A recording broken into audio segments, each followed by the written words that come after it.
يا أيها الذين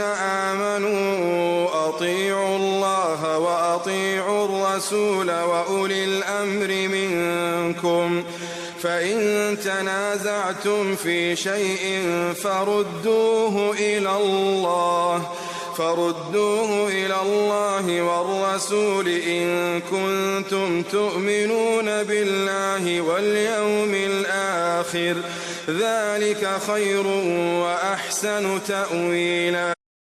د ایمون خویندونه د الله تعالی خبره منئ او د رسول خبره منئ او د خپل امیران مشران چې د توسې نه دي نو کچېرې توسې په خپل کې د څه شي په باره کې جګړه وکئ نو هغه شی الله تعالی ته او د هغه رسول ته وګرځوئ یوسئ. کچېرې توسې په الله تعالی او په ورځ د آخرت ایمون لرئ دا کار ډېر غوره دی او د انجام په لحاظ ډېر ښه دی.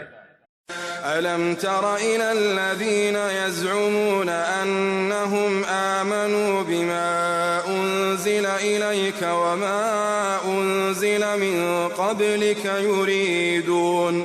يريدون أن يتحاكموا إلى الطاغوت وقد أمروا أن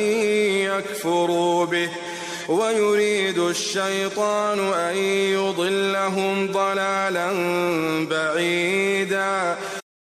آیا تو هغه کسو نه دي کتلی چې دا دعوه کوي چې دوی په هغه څه ایمان راوړی دی چې تو ته نازل کړل شوی دی او په هغه څه چې د تو نه مخکې نازل کړل شوي دي دوی غواړي دا چې خپل منځني فیصلې طاغوت شیطان ته یوسي حال دا چې دوی ته د هغه نه د انکار کولی حکم شوی دی او شیطان غواړي چې دوی بلیارې کړي په ډېرې لرې ګمراهۍ سره. وإذا قيل لهم تعالوا إلى ما أنزل الله وإلى الرسول رأيت المنافقين يصدون عنك صدودا. او کله چې منافقین ته وویل شي هغه قرآن ته روشئ چې الله تعالی نازل کړی دی او رسول ته روشئ نو ته به منافقان وینې چې له تو نه مخ اړوي په سخت مخ اړولې سره.